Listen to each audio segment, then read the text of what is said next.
Good afternoon, everyone. I want to start by thanking PACA for the invitation to speak today and for organizing such a thoughtful and important event.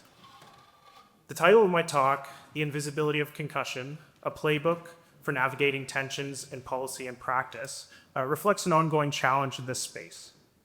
Concussion is, at once, a highly visible issue within public discourse. And yet there are aspects of concussion that are deeply invisible within policy and practice.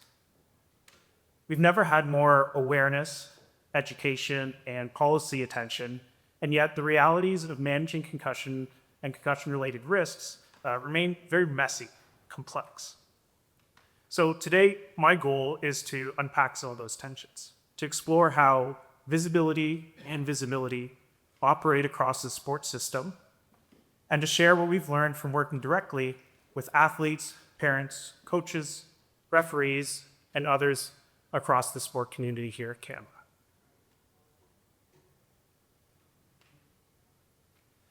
So to give you a bit of a roadmap of where we're headed today, we'll start with the challenge. We'll explore what a concussion actually is and why it remains such a persistent issue in sport despite all of our problems. Then we'll move into the management, looking at what's being done, the policy and at the practice levels to address concussion and related issues. From there, we'll talk about the progress, what we've learned from implementation, where initiatives succeed, where they do really, really well, and where they tend to maybe fall short a little bit. And then finally, I'll close with the playbook. This is a set of practical insights and recommendations for how we can move forward together to make concussion management more collaborative and responsive to the needs of athletes and others involved in the management process. So starting with the challenge, concussion exists in this uneasy space between visibility and invisibility. It's often talked about, but not always seen. We recognize it's an issue, but we don't always understand it articulately well, especially if we haven't experienced one ourselves. So in this section, I want to unpack that complexity, highlighting what it is as a physical injury, as well as some of the social and cultural challenges within sport that make it such a difficult issue to address effectively. I also want to take a moment to acknowledge my own connection to sport and Peterborough, as is where my journey into this research area began. I started my research at Trent University, and this is where I experienced my first concussion as an athlete on the varsity rugby team. During the decade or so where I was living in Peterborough, I also played for the Peterborough Pagans Rugby Club, which was an experience that also had a significant impact on me. It was in this community sport context where I really came to understand the real impact and benefits that sport can have beyond just winning and losing. As Nelson Mandela states, sport has the power to change the world. It has the power to inspire, it has the power to unite people in ways that little else does. It speaks to youth in a language they understand. One of the things I've always loved about community sport is that it's a space where you can truly find longevity as an athlete. You can stay healthy, active, connected, while still experiencing all the positive benefits that sports brings, but without the reliance necessarily on winning and losing as that key metric of success. The camaraderie, the challenge, that sense of belonging, all of that happens in community sport. And there are countless research studies supporting this claim, but we all know this to be true. Every one of us here today loves sport and can speak to the many benefits that it's brought our lives. And while all of this is true, it doesn't mean that sport is without fault.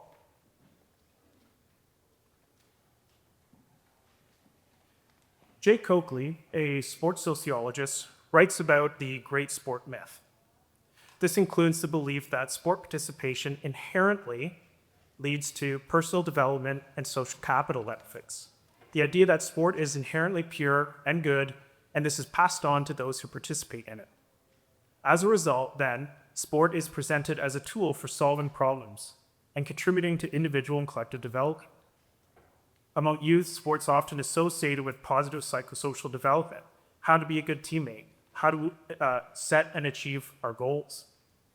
On a global scale, sport can also be a powerful tool for building social inclusion and community empowerment. And while all of these things are true. Sport can be these things. The belief that the benefits of sport are inherent or that they will happen with relative certainty is deeply problematic, as this belief leads to an uncritical acceptance of sport as it is. In other words, there's no need to study and analyze sport critically because it's already exactly as it should be.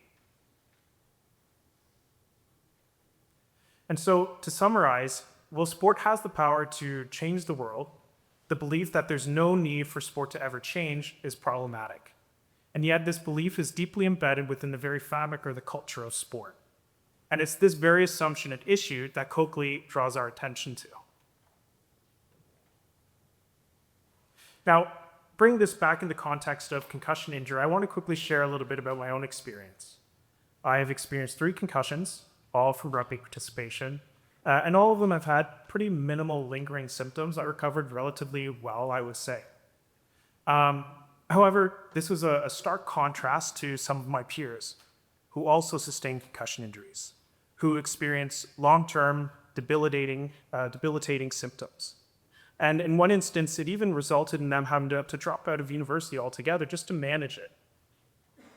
And these experiences made me realize how complex this injury is, how it can take so much for individuals, and how my experience, where I recovered relatively well, isn't the standard. And so when we see how this injury can take so much from individuals in sport, it in many ways limits those affected from the benefits that sport has to offer, this longevity, the enjoyment, the belongings that comes with sport participation. And to understand why concussion is so complex and why people's experiences can differ so dramatically, it helps for us to first go back to how concussion is defined. So in 2001, the Concussion in Sport Group, or CISG, proposed a conceptual definition at the first International Conference on Concussion in Sport in Vienna.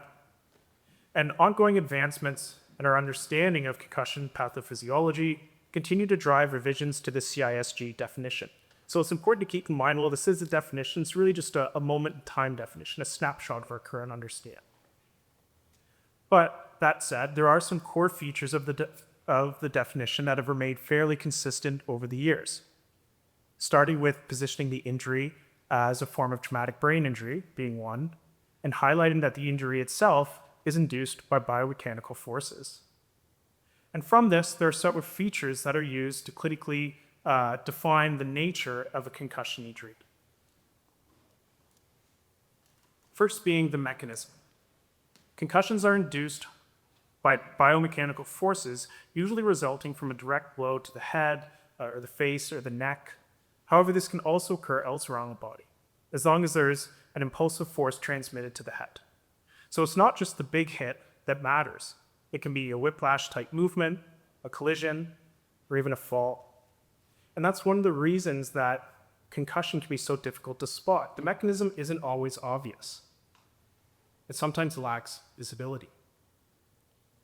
And then we look at the outcomes. Typically, there's a rapid onset of neurological impairment, things like confusion, dizziness, balance problems, headache. And while these are often short-lived and resolve spontaneously, there's also some exceptions to this, or rather, areas for clarification. I think when we think of rapid, we often think immediate. And while this can be the case, these symptoms can come about very quickly, symptoms can also evolve over a few minutes, or hours, or days. And this also extends to the timeline of recovery. In most cases, clinical and cognitive features follow a sequential course. Basically, that means that with proper care, over time, people get better. However, recovery, as I mentioned, comparing mine and my colleagues' experiences, recovery can vary quite widely across individuals, and this is shaped by a number of different psychosocial factors. How the athlete perceives their symptoms, their belief in rehabilitation protocols and their effectiveness, their access to support, specialized care providers, all of these can influence that recovery timeline. In terms of process, unlike many other injuries, concussion reflects a functional disturbance rather than a structural one. On standard imaging, the brain often looks completely normal. no bleeding, no fracture, no visible damage, and yet the person can feel disoriented, nauseous, or emotionally off, again reflecting this functional disturbance. And finally, the clinical presentation. Concussions can manifest in so many different ways. Headaches, dizziness, irritability, sleep problems, and often with no loss of consciousness involved. The variability and disconnect between what we see and what someone experiences is really at the center of what makes concussions so challenging to manage. It doesn't present itself like a broken bone or a torn ligament. There's no cast, no bandage, no objective indicator to signal that an injury has occurred. So instead, we rely heavily on subjective accounts, such as athlete self-reporting of symptoms. So that physical invisibility makes it harder for others to recognize, and in some cases, harder for them to take it seriously, especially in environments where performance often takes priority over one's health, including sport, and including sports specifically at the community, youth, and amateur levels.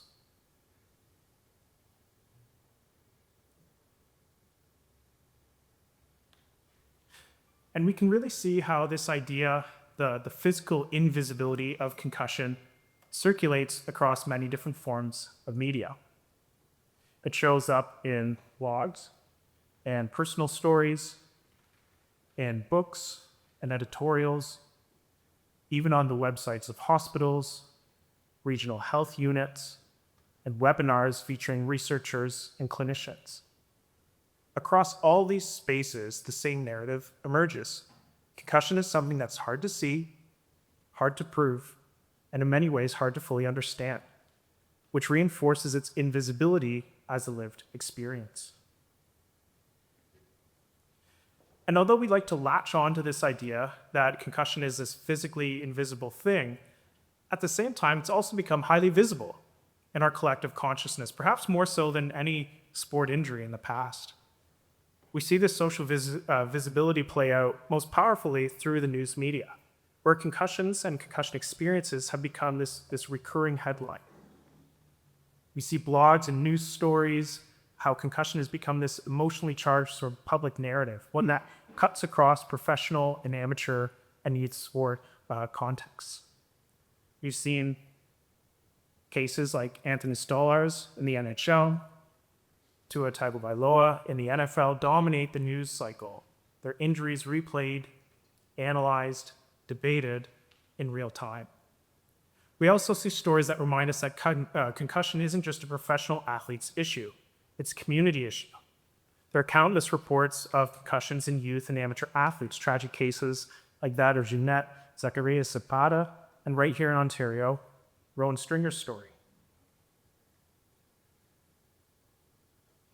And her story remains probably the most profound example of concussion visibility. A high school rugby player whose death led directly to the creation of Rowan's Law, the first concussion safety legislation here in Canada. Her story transformed public awareness into policy, and it continues to serve as a reminder of why this work matters. So while concussion might be physically invisible, it's become highly visible within our society. And this has implications for how we manage risk in sport. And so moving to the next section, we've talked about what a concussion is, the unique challenges that make it so complex. And so now the question becomes, what's being done about it? And over the past 20 years or so, we've seen a big shift in how concussion has been managed in community sport, all the way up to national and international level competitions. And so this next section looks how those initiatives have evolved. The legislation, the policies, the protocols, strategies designed to make sports safer, specifically here in Ontario. And so when we talk about concussion management here in Ontario, we have to begin with the story of Rowan Stringer. Again, Rowan was a high school rugby player from Ottawa who tragically passed away after sustaining multiple concussions within the span of a single week. Her death was a turning point. It sparked a province-wide conversation about concussion safety and education and accountability, and ultimately led to the legislation of Bill 193, also known as Rowan's Law. Rowan's Law was designed to protect athletes, especially youth, by by introducing mandatory concussion education and awareness and management requirements across organized sport here in Ontario. And the legislation was rolled out a number of different phases. In 2018, the province introduced Rowan's Law Day, commemorated annually on the last Wednesday in September, so this one just passed, as a way to promote concussion awareness and prevention in school and sport communities. And then in 2019, this law expanded to require that sport participants, so athletes, parents of youth athletes, coaches, officials, and so forth, review the province's concussion resources and annually sign off on a concussion code of conduct. More recently, by 2022, the final phase of Rowan's Law, Bill 193, came into effect, making mandatory removal from sport and return to sport protocols a requirement in all community sport across Ontario. So most recently in 2025, we've also seen this provincial leadership expand to the national level. Bill C-277, which calls for a national strategy on brain injuries. It's an important step forward in aligning concussion management across Canada, which is now relatively recently, I think in the summer, passed 2 readings in the House of Commons. And so together, these milestones mark a major shift in how concussions are managed in sport here in Ontario, and then hopefully soon to be Canada more broadly. And we've seen this wave of new initiatives and programs designed to support concussion management at every level of sport. And these developments can really be understood through a few overlapping categories around awareness, education, and policies and protocols. And together they represent how concussion management has expanded into this almost ecosystem of tools and initiatives and resources, from things like Rowan's Law Day, which I just mentioned earlier, concussion awareness training tool, to making headway and the blue card and new heading guidelines in youth soccer. I'm not going to go into each one here, but I want to use these 3 categories, awareness, education, and policies and protocols, to sort of organize the following section. And so again, we've looked at what a concussion is, why it's an issue in sport, some recent developments, most notably being Rowan's Law here in Ontario. But are these initiatives achieving their intended aims? This section looks at the progress. Although our understanding of concussion is, without a doubt, advanced over the past number of years, the challenge now lies in how this understanding is translated into meaningful change.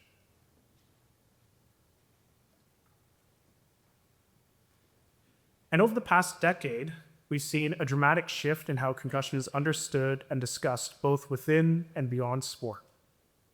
There's been a growing public awareness of concussion as a legitimate health issue rather than just something to be shaken off. Studies have shown athletes and parents and coaches are now more informed and more likely to recognize the seriousness of these injuries than ever before. Well, at the same time, concussions have come to occupy this socially prominent role in sport, often discussed in ways that far exceed other types of sport-related injuries. When we think about risk in sport today, concussion tends to dominate that narrative. It's one of the first things that comes to our minds. And this has led to what some scholars describe as the concussion crisis, a term that captures or recognizes that concussion isn't just a medical issue, but a cultural issue, a social issue. It reflects wider debates about things like safety, athletic identity, and the values that we attach to sport itself. And finally, my own work builds on this by looking at concussions and how it's essentially framed risk in sport, one that can rise and fall in visibility depending on salient cultural events. Every time a professional athlete is injured on live TV or a policy like Rowan's Law is passed, concussion reemerges as a symbol of our collective struggle to balance health and performance. In many ways, awareness isn't no longer the problem. The challenge now is understanding how concussion awareness influences behavior and policy and the sport environment more broadly.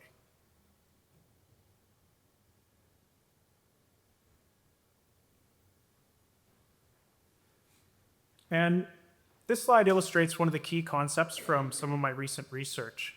what I refer to as concussion vigilance. Concussion vigilance refers to the level of sensitivity and urgency that different sport communities have toward concussion management. And what's interesting is that this vigilance varies dramatically depending on the local context, the experience of the individuals involved, and history. Take Ottawa, for example.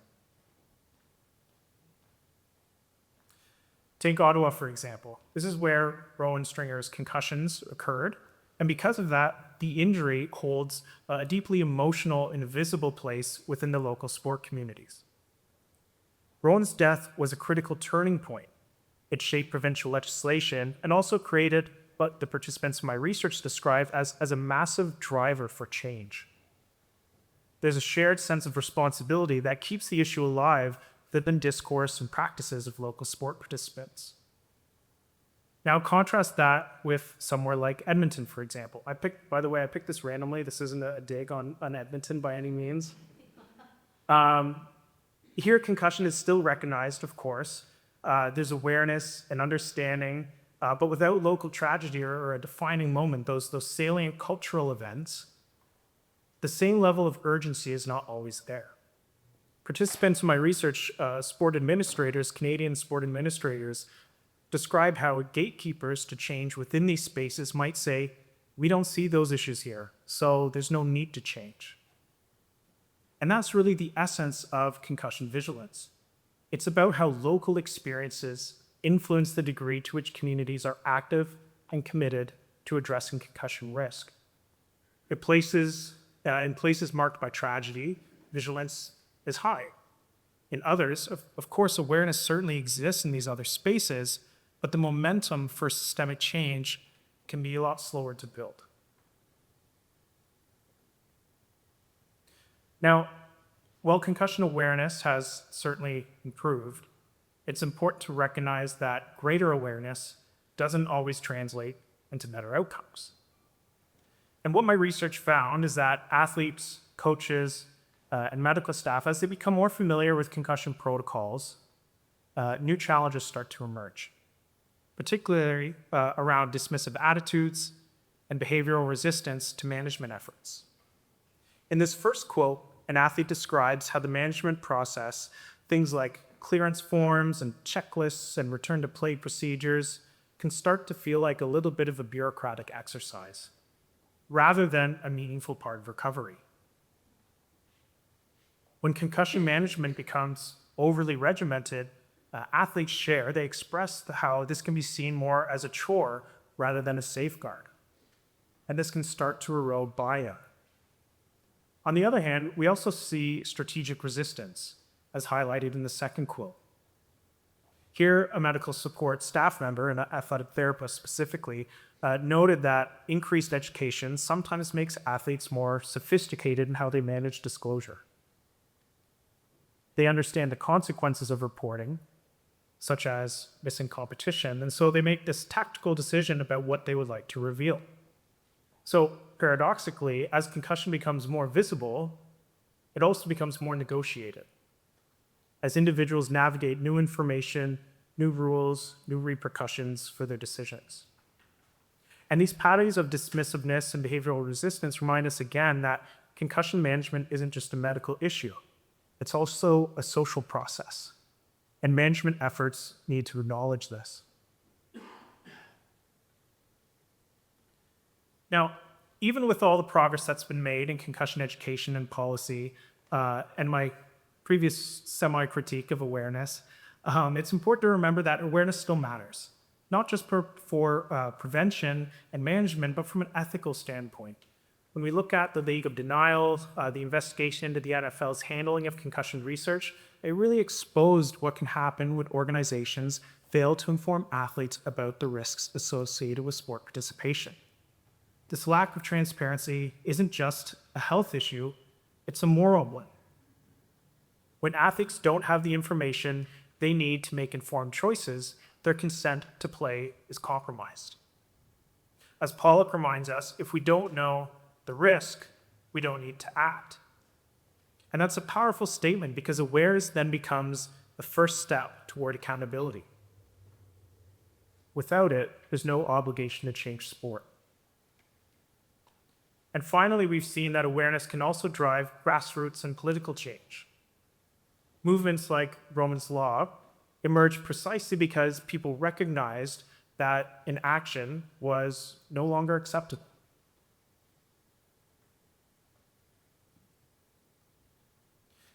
Moving on to the next step of education, making sure athletes and coaches and parents, medical staff actually know what to do when a concussion happens. We know that having knowledge of concussion signs and symptoms, understanding reporting processes, following management guidelines, these are all essential, they're needed. Without that baseline knowledge, safety-oriented decision-making isn't really possible. The whole process falls apart. However, we often assume that if people know more, they'll automatically do better, or rather choose safer courses of action. That greater education will lead to higher rates of reporting and adherence to protocols. And yet research, including my own, suggests that even with high levels of knowledge, behaviors don't always align with best or safe practices. Social pressures, performance demands, personal beliefs, these things can all override what people know to be safe choices in favor of alternatives. And so, whereas the evidence suggests that education is necessary, its impact remains limited. It's essential, but its long-term impact, based on the research, is largely unknown. Many education initiatives show short-term improvements in knowledge, but those effects often fade over time. Even more importantly, greater knowledge on its own doesn't necessarily lead to changes in behaviors. Athletes know what to do, generally, but that doesn't always mean they'll act on it. And finally, as several studies have found, even when individuals understand the symptoms and the risks, they still may choose not to disclose concussions. And so while education plays an important role, we need to think critically about what knowledge is being prioritized and whether that knowledge is sufficient to actually shift behaviors. When we break this down, a lot of the current education and training courses continue to emphasize the clinical and biomedical dimensions of concussion. And so this includes a few main areas: the mechanisms, the forces involved. There's a lot of research coming out lately around subconcussive and repetitive head impacts. Second is the neurometabolic processes, the cascade of biomechanical and cellular change following injury, or what Giza and Hovto refer to as the neurometabolic cascade of concussion. And the third around the clinical presentation, the signs and symptoms that help us identify and diagnose. And so going back to our definition, these priorities align very closely with how concussion has been historically defined, as we can see in the consensus statements from Aubrey and colleagues, the most recent update by Patricios and colleagues from that concussion and sport group. And there's nothing wrong with this focus, with including this in education. In fact, it's foundational, it's needed, it's necessary. It also shows how our collective understanding of concussion remains deeply rooted in medical and physiological descriptions. And although these clinical priorities are necessary, they're not sufficient. We see that. Just knowledge of these facts is not enough to change and move the needle in terms of athlete behavior. And so that's where our current educational efforts seem to fall short. And so the next piece is, well, what remains invisible? What is overlooked? When we focus too narrowly on the biomedical aspects, we risk ignoring the broader social and cultural drivers that shape how concussion is understood and experienced and managed. My own research has shown that athletes are constantly renegotiating concussion-related risks. They weigh competing social rewards that are often immediate and apparent, like playing time and reputation with their peers, against potential future health consequences. They're not making just medical decisions, they're making social decisions, cultural decisions, and identity-based decisions made in environments that typically celebrate performance over health. Concussion management is also not just about the individual athlete. It's a deeply relational process. In our recent work, we looked at how communication between referees, coaches, medical staff, and other key actors in concussion management affect whether policies are actually implemented properly, as intended. And the relationships break down, and when they break down, even the best policies can lose their power. And finally, as Ventresca reminds us, concussion carries a certain existential messiness. It's physically invisible, often unpredictable, and deeply personal. It disrupts how athletes see themselves, which makes it emotionally challenging, difficult to acknowledge and disclose.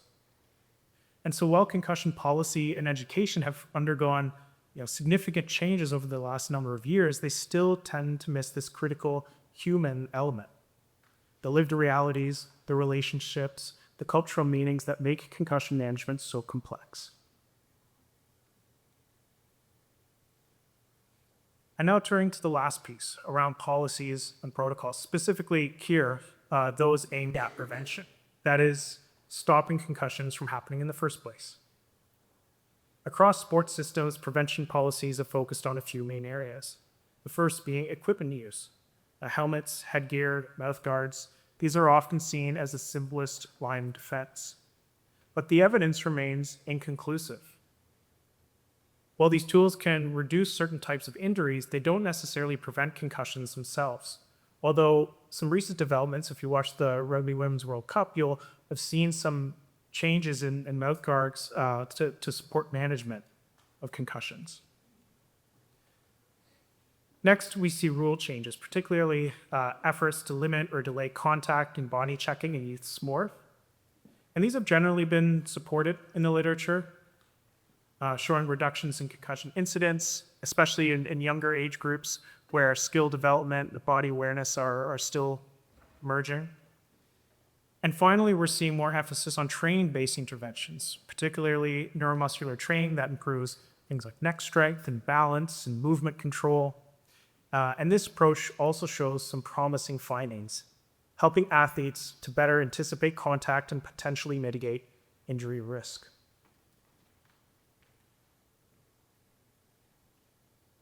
Now, moving beyond prevention and focusing on concussion management, I'm going to share some of my work on the blue card in Canadian community rugby as a bit of a case example. So much like a yellow or a red card, playing sports, you do something bad, yellow card, you're off for 5-10 minutes. Do something really bad, you get a red card, you're out of the game. The blue card works just like that. It's administered by match officials to a player in a game when that player is suspected of having a concussion injury. Importantly, administering a blue card also initiates an injury management process that prevents carded athletes from then returning to play without proper medical clearance. And so despite this development, at the time, little was known about the experience of match officials who are now in that sort of center role in the concussion management process, and some of the relational issues that are sort of at play in the implementation of that. So we know that match officials have a duty of care to athletes. This is consistent across most sports. They have a duty of care to athletes to ensure safe and fair competition. And in the context of the blue card, they're being called upon to take a more prominent role in concussion management. However, significant relational issues alongside a culture of abuse exist within rugby and sport more broadly toward match officials. And this can have impact on retention and recruitment of match officials moving forward. And so, despite the benefits to athlete welfare, strategies like the blue card, the welfare of those responsible for their administration, that is the match official, may be inadvertently compromised. And so this was the main issue that we explored in our study. We argued that efforts to safeguard athlete well-being cannot come at the expense of others in sport. And in fact, the processes might break down when that's the case. So for this study, we interviewed Canadian rugby match officials, and participants indicated that concussion management initiatives like the blue card both assume and actually demand things like a high degree of trust and respect and cooperation among those responsible for implementation. However, participants believe that sport actors, so coaches, athletes, trainers, for instance, might become hostile toward them through the use of tools like the blue card. And what ends up happening is there's a fear response, and consequently a hesitancy to actually administer them. So we have this great process that is maybe just not being used to its fullest extent. Now, on the other hand, participants indicated that responsibility for concussion management must be shared. However, participant responses expressed frustration with other key actors in sport for failing to accept or act on their responsibility for concussion management decisions within their respective roles. Tensions around responsibility arose out of concerns regarding match officials' own lack of qualifications to make concussion management decisions as compared to other actors, such as medical or paramedical support staff. Simply put, when others fail to act, the burden of responsibility in the context of the blue card ultimately falls on the match official, who are concerned that they might be the ones to endure consequences, such as litigation, should something catastrophic occur.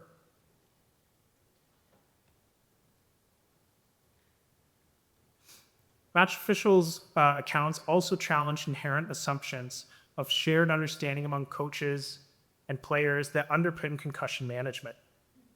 That is, the assumption that athlete welfare is prioritized above any other objectives or goals, such as winning, at all times by all key actors. Our participants believe that coaches and athletes actually viewed them as antagonistic to their personal or team goals, being able to compete, winning the competition. Specifically, they didn't believe that others would deprioritize performance-related goals in the event of a suspected concussion, which is largely unsurprising given the culture of risk within sport, as reflected in the quote here. And this leads us to our final assumption. Participant accounts challenge the assumption that match officials can implement concussion management without harassment or worse. What was really noteworthy to me was the degree to which participants reframed their experiences of abuse as things that just needed to be tolerated. They downplayed the severity of these events by describing them as just a normal feature of their role. That's just being a referee. It comes with the cards, comes with the whistle. And this can disrupt the recruitment and retention of match officials and the effectiveness of programs, policies, just like the Blue Card Protocol.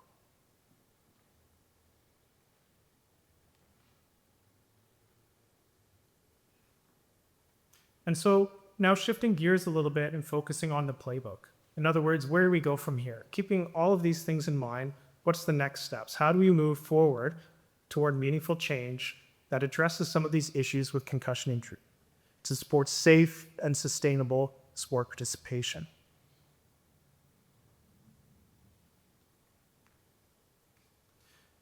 And before turning back to Canada, it's helpful to step outside our local context and look at what's happening internationally, particularly in the United Kingdom, where concussion policy has sparked some very strong and at times controversial debates. Scholars like Pollock have raised ethical questions about whether children should be required to participate in activities in schools that carry a known risk to brain injury. More recently, Hardwick and colleagues have suggested that the common mantra, if in doubt, sit them out, well, an excellent way to move forward in terms of management just isn't enough. Rather, they call for stronger emphasis on prevention on top of the if in doubt, sit them out mentality. So not just management after the fact, but a greater emphasis on prevention. And perhaps most provocatively, Anderson have framed sport-related brain trauma as a form of child abuse, arguing that when we knowingly expose young people to repeated head impacts, we cross this ethical threshold. And these examples highlight how the conversation around concussion is shifting globally, from one focused on awareness and response to questions of the very structure and ethics and sustainability of things like contact sport. And that sets the stage for what's happening here in Canada, where similar tensions are unfolding, but within a different policy and cultural landscape.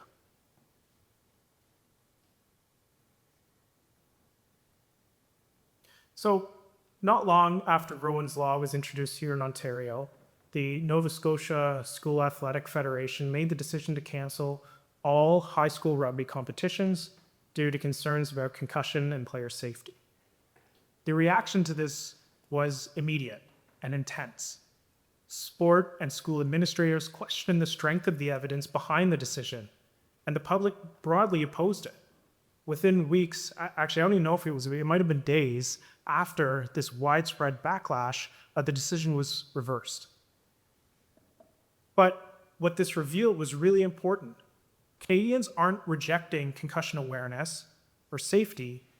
They're rejecting the idea that the only way to protect athletes was to remove the game altogether. The public wanted sport organizations to commit to making rugby safer, not to take away opportunities for participation. And in that sense, this incident captures something bigger. It shows how members of a sport culture, policymakers, institutions are constantly negotiating and renegotiating where that line is drawn between what's acceptable risk in sport and what's unacceptable risk. It also highlights the need to engage people from within these communities to ensure that changes are contextually sensitive and meaningful.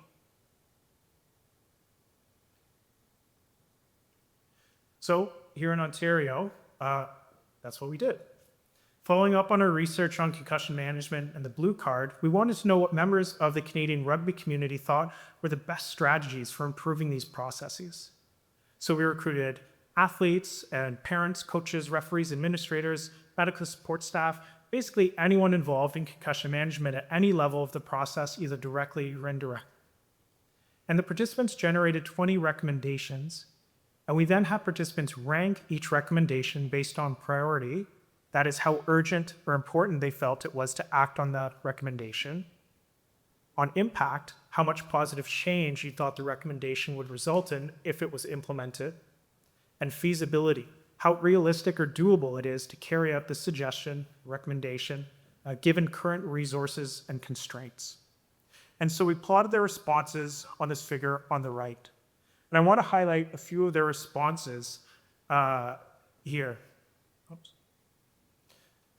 The first was to establish clear, accessible concussion management plans at the club level with defined roles. And as we can see, because it's in the upper right quadrant, and it has the one labeled there, that means it received the highest priority recommendation, and it was above average in both impact and feasibility. So participants are looking at this and saying, this is relatively feasible, we can implement this with ease given our current resources, it's impactful, and this is the number one thing that we can do to change the concussion management landscape. What stood out to me is that this isn't a big picture suggestion. In fact, it is very much little picture. It's a solution that can be tailored to the resources and the structure of each respective club. And again, it also received the highest priority score of all the recommendations. And if we scale up, we can recognize how this fits and aligns well with these big picture changes like Rowan's Law, for instance, or the Canadian legislation that's going through the House of Commons right now. It can fit within this, but being sensitive to the specific context within which it's implemented.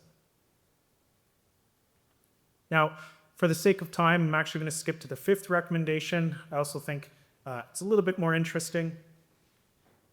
Recommendation 5 identified the need to improve access to timely, accessible, and athlete-informed medical care from a multidisciplinary team of concussion-informed practitioners to help support return to play, reduce barriers to medical clearance, things like long wait times or out-of-pocket responses, out-of-pocket costs, and easing the burden on athletes and parents. And what stands out to me with this recommendation is that this was nearly 3 standard deviations below the mean on feasibility. Participants recognized that this is going to be an absolute challenge. Despite that, it was also rated among the top recommendations. This is had the fifth highest priority score. And it was 1 standard deviation above the mean in terms of impact. They recognized this is going to be impactful no matter how hard it is to implement.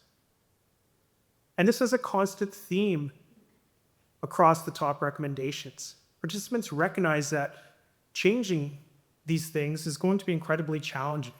But they want administrators and policymakers and politicians to prioritize this regardless. 4 out of the 5 top priority recommendations also received top 4 average impact scores. Let's prioritize the things that are going to have the biggest impact. That makes sense. However, 3 of these recommendations also received below average feasibility scores, which suggests that participants, that is, members of the Canadian rugby community, don't want to settle for easy wins. Instead, they're hoping for meaningful change despite the challenges associated with these recommendations.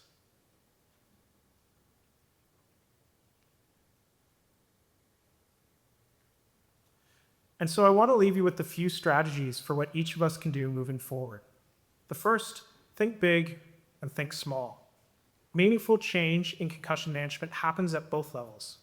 Big ideas, like national policy frameworks, matter, but so too do the everyday, on-the-ground actions. The conversations you have with athletes, the tone you set on the sideline, the questions you ask the athlete after you see them sustain a big hit. Big system changes start in those small moments. And as we just saw from some of my research, we shouldn't shy away from implementing these changes just because of the immense workload required to realize them. The second is to be open to change. Our understanding of concussion is still evolving. Our practices need to as well. Being open to change means questioning assumptions of sports, of concussion management, embracing new evidence, and acknowledging that doing better for athletes sometimes means letting go of old habits or traditions. For anyone you come across that pushes back against things like rule change, just remind them that you used to not be able to pass backwards in hockey. I don't know if a lot of people know that. It's a rule that sort of got embedded from rugby. Very different to see Connor McDavid skating up the ice and only passing backwards. But what we see is that sport changes all the time. The belief that it doesn't is inherently false. We see changes all the time to sport. And the last is to get involved.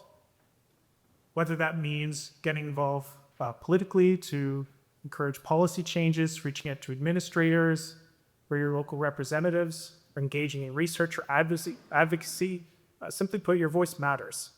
The concussion landscape in Canada is constantly being reshaped, and the people in this room are in a perfect position to help guide that change.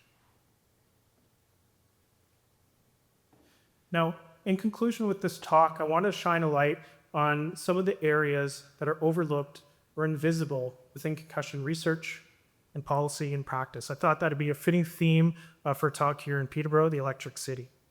Sport can change, and when it comes to concussion, it needs to change.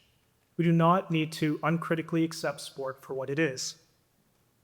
And I want to end with this quote from the late Ken Dryden. He states, "What stands in the way of change is not an absence of awareness of the problem.